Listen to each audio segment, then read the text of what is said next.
ரிஷப ராசி நேயர்களுக்கு தமிழ் புத்தாண்டு எப்படி இருக்கும் 2026?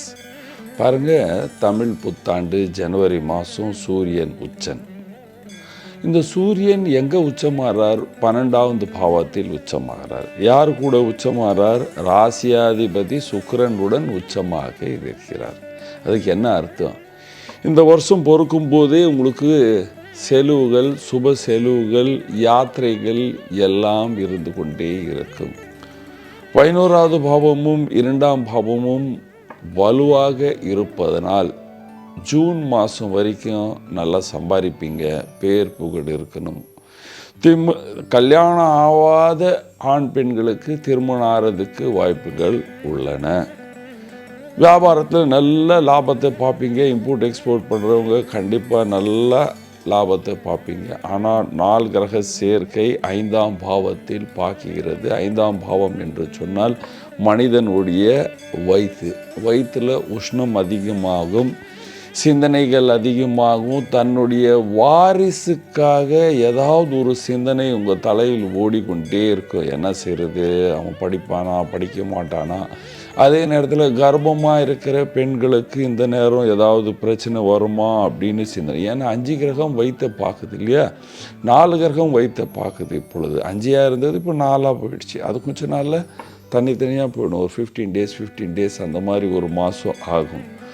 ஆனாலும் மனசில் ஒரு பயம் இருந்து கொண்டே இருக்கும்.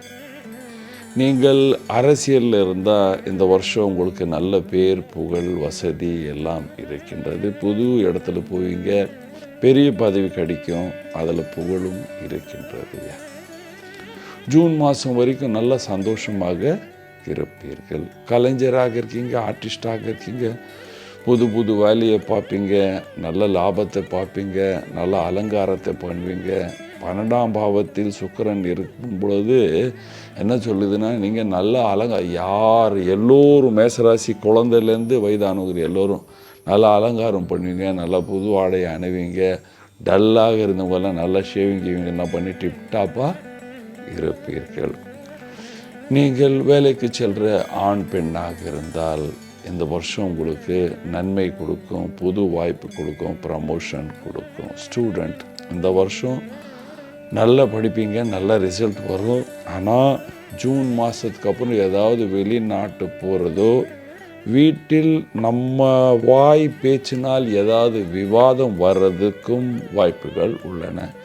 இந்த 25 வயசுலேருந்து 55 வயசில் இருக்கிற ரிஷப ராசிக்காரர்கள் எல்லோருக்கும் சொல்கிறேன், ஜூன் மாதத்துக்கு அப்புறம் கொஞ்சம் உஷாராக இருங்க. வருமானம் வரும், ஆனால் வீட்டில் தேவையில்லாத விவாதங்கள் வர்றதுக்கு வாய்ப்பு இருக்குது. வேலைக்கு செல்கிறவங்க அந்த ஜூன் மாதத்துக்கு அப்புறம் நமக்கு தெரியாமல் நம் இடத்தில் சில பேர் நமக்கு விரோதமாக சூழ்ச்சி செய்கிறதுக்கும் வாய்ப்புகள் உருவாகும். நம்மளை தாழ்த்தி பேசுவார்கள். விவசாயிகளுக்கு நல்ல காலம் என்று சொல்லணும். வீட்டில் இருக்கிற அம்மா அப்பா வயதானவர் எல்லோருக்கும் இந்த காலம் நல்ல காலம், சூப்பராக இருக்கும். கொஞ்சம் காலையில் எக்ஸசைஸ் எல்லாம் பண்ணுறது ஆரம்பிச்சுங்க. என்ன பரிகாரம் செய்யலாம்?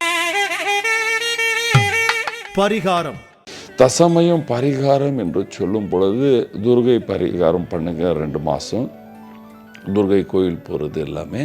ஆனால் ஜூன் மாதம் வந்த பிற்பாடு நீங்கள் செய்ய வேண்டிய முக்கியமான பரிகாரம், தினமும் பசுவுக்கு ஏதாவது ஸ்வீட்டு அல்லது வாழைப்பழம், அகத்திக்கீரை வாங்கி கொடுங்க.